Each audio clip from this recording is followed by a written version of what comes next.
जी नाजरीन, तो इस वक्त हमारे साथ मौजूद हैं ऑल पाकिस्तान अंजुमन ताजान के मरकज़ी सदर अजमल बलोच साहब। जी अजमल बलोच साहब, मुझे ये बताइए कि आज का जो ये इजलास था, इसके बारे में आपका क्या मौक़िफ़ है, आपकी क्या राय है?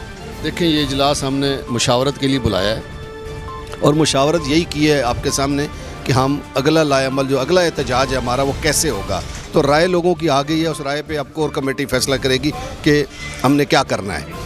बाकी आपको पता ही कि हम 3 पॉइंट पे झगड़ा कर रहे हैं। एक पॉइंट ऑफ सेल पे जो डिवाइस है हम उसके ख़िलाफ़ हैं कि आम ताजर उसको नहीं समझ सकता है। हमारा ताजर पढ़ा लिखा नहीं और ताजरों में 1% भी लिटरेसी रेट नहीं है मुल्क में, तो हम उसको कहते हैं कि ये नहीं लागू हो सकता। जबरी सेल टैक्स की जो रजिस्ट्रेशन है 1990 का कानून है, मुशर्रफ साहब अगर नहीं कर सके तो ये नहीं कर सकते हैं, लेकिन खामखा हमें FBI जलील कर रहा है, तंग कर रहा है। उसकी FBI को समझना चाहिए। मुसीबत ये है कि हमारा कोई मुल्क का वज़ीर ख़जाना कौमी असम्बली का मेंबर नहीं बन सकता है। वो हमेशा से IMF का मुलाजिम होता है, एक आता है एक जाता है, कभी शौकत अजीज़, कभी शौकत तरीन, कभी हफीज़ पाशा, कभी हफीज़ शेख। तो यही प्रैक्टिस चल रही है। हम उन्हें कहते हैं कि आपने एक नया कानून बनाया कि चोरों को आपने पुलिस के इख्तियारात दे दिए, यानी FBI तो हम कहते हैं फ्रेंडली बोर्ड ऑफ रेवेन्यू है। अब मतलब टैक्स कलेक्टर अब्दुल्ला यूसुफ जैसा होना चाहिए कि अच्छे तरीके से हमें बताए टैक्स किस तरह लेना है। अगर ये कहेंगे कि पुलिस आप पर आएगी, चोरों के पास पुलिस के इख्तियारात होंगे, तो फिर और चोरी होगी, और पहले भी टैक्स चोरी हो रहा है। वज़ीर आज़म साहब कितनी बार कह चुके हैं कि मैं FBI को ठीक करूँगा।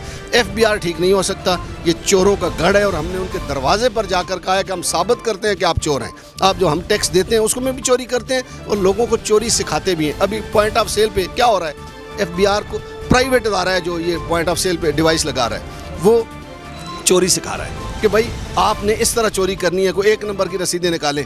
इसी तरह FBI में जो प्राल का बंदा बैठा है वो भी उसको कोशिश कर रहा है कि ये जो सेल टैक्स है ये मिल के खाते हैं, और झगड़ा ही यही चल रहा है इम्पोर्टर और मैन्युफैक्चरर के पास। ये 2 लोगों के पास हमारा टैक्स जो है ना वो जमा हो रहा है। जो भी चीज़ मुल्क से बाहर से आ रही है या बन रही है उसके दरवाजे पे टैक्स अदा हो रहा है। खा कौन रहा है? FBI का बंदा चोरी खुद करवा रहा है, मिल के खा रहे हैं। मैं तो इस नतीजे पे पहुंचा हूं कि FBI के जो लोग जा चुके हैं जब से बना है और अब तक, इन सारों के असासे चेक कर ले, मुल्क का कर्जा उतर जाएगा, मुल्क पे बोझ ख़त्म हो जाएगा। ये हमें करना बड़ा ज़रूरी है। अगर हम ऐसा नहीं करेंगे या करप्शन पे सजाए मौत नहीं रखेंगे चाइना की तरफ पे या सिंगापुर की तरफ से, तो ये मुल्क ठीक नहीं हो सकता। हम इंशाल्लाह एहतजाज में और हर बार मनवा के आए हैं। ताजरों पर जो भी कदगन लगी है पिछले 23 सालों में, उसको हमने अल्हम्दुलिल्लाह ताजरों की कुव्वत से, अल्लाह की मदद से उसको ख़त्म कराया है।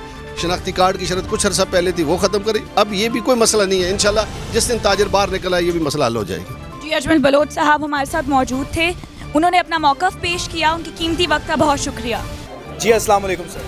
अच्छा, मोहम्मद अमीन मेमन, अंजुमन ताजरान जनरल सेक्रेटरी सिंध। आज हम यहाँ जमा हुए थे। हुकूमत ने जो हम ताजरों के ऊपर अभी एक तूफ़ान जो बर्पा किया हुआ है, उस हवाले से पूरे ताजिर बिरादरी जो है इस्लामाबाद में जो है सरापा एहतजाज इजलास कर रही थी, जो कि वो सेल डिवाइस जो लगी हुई हैं, सेल टैक्स, जबरी सेल टैक्स जो इसके हुकूमत ने जो ताजरों पे लगाया हुआ है, उस हवाले से आज हमारा ये एक मशावरती इजलास था। और वो इजलास हमारा आज यहाँ पे हो रहा है। आज रात वापस जो है उसी कोर कमांड कमेटी का इजलास है, उसमें हमारे फैसले होंगे कि हमें एहतजाज करने हैं, किस तरीके से एहतजाज करने हैं, हमारे ताजरों को जो है किस तरह से जो है ये रिलीफ मिलेगा। तो आज रात हमारा इधर इजलास है कोर कमांड कमेटी का, उसमें जो फैसले होंगे वो इंशाल्लाह आप लोगों के सामने आएंगे। और जो भी इसमें एहतजाज की कॉल होगी, पूरे मुल्क में एहतजाज होंगे, तमाम चारों सूबों के बड़े बड़े शहरों में जो है वो एहतजाज होंगे। हड़ताल होने की काल की अगर होगी तो हड़ताल की काल होगी। FBI का घेराव तो FBI का घेराव, जो भी कमेटी हमारी फैसला करेगी वो इंशाल्लाह आप लोगों को बता दें। मज़ीद अपडेट्स के लिए हमारे चैनल को लाइक कीजिए, सब्सक्राइब कीजिए और बेल आइकन को प्रेस कीजिए और देखते रहिए ट्रेड न्यूज़।